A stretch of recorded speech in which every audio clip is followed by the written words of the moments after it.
sales used to sort of feel like an arm wrestling match, there's a loser, but now I think of it more like a symphony, and that as the salesperson's job is to help everyone make music, right? Oh my God, that's so cheesy. I'm feeling right from my head down to my purse.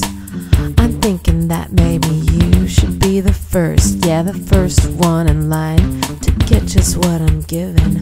Come on, Welcome. baby, give it up. Welcome, everyone, to the SellOut show where we are always sold out.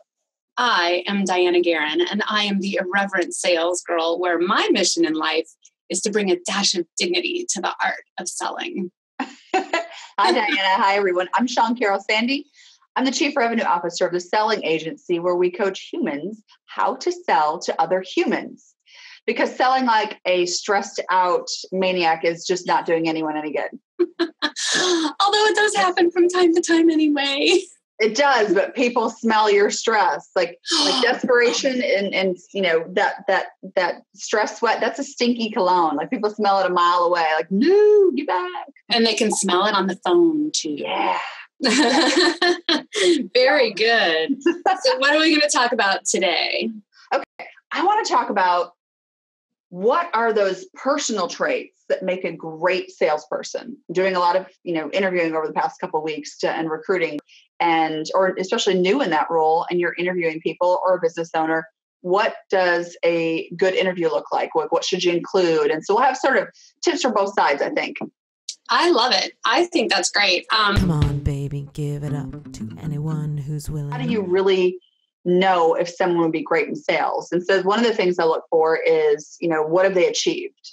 Whether it's personal or, have they been promoted in their job? Because, talking to someone, I want to know how they've been able to decide on something and achieve something, right? What else? What would you look for? I think it's a great question. And I find that the people who, it doesn't necessarily have to be college, but who are always finding ways to educate themselves and learn new things, that seems to be the common denominator for the great sellers that I have. I have sellers, and some of them have had sales experience and some of them haven't. But learning mindset. I have a mantra when I started the agency of learn harder, #learn harder. I love that. I want to learn harder than anyone else who could possibly consider doing what I want to do. Someone who has almost like a project manager, collaborator mentality, someone who can lead a team together.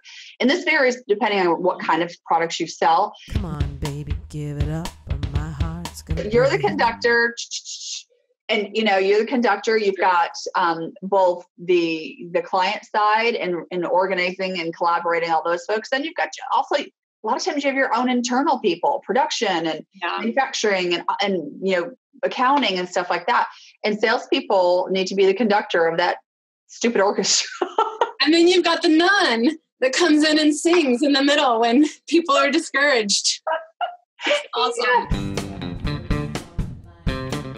Interview for a sales position is so easy because if you can sell yourself in an interview, you can probably sell the product. So right. It's a beautiful example of being, you have to do in the interview what you're going to do.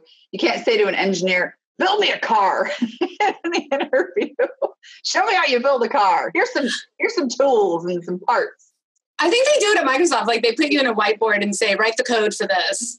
And then so I'm glad I've never been in one of those interviews because I couldn't write code. The other thing that I'd like to do in interviews, especially for SDR positions, is to cold call.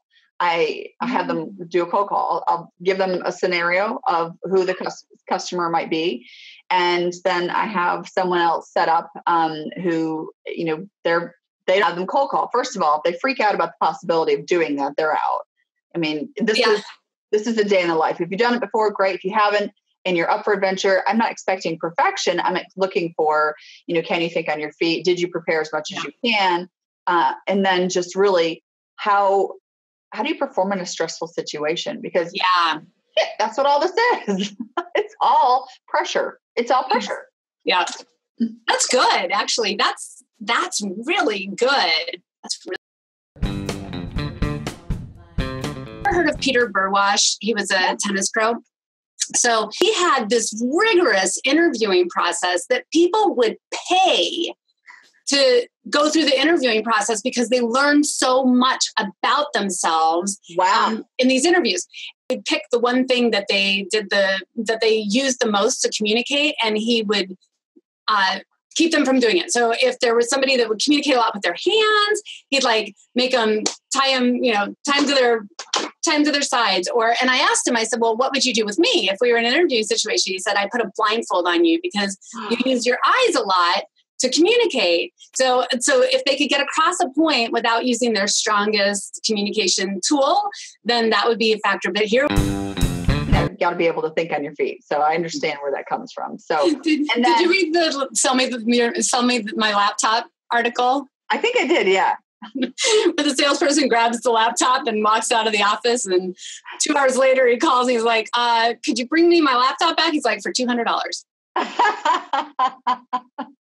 That's where I don't recommend that. Baby, give it up or my heart's gonna break. All right, should we wrap it up? Let's do it. Let's wrap.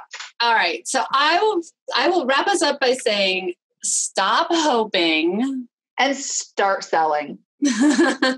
Okay. Bye everybody. Nobody that could ever do right like me. Oh yeah.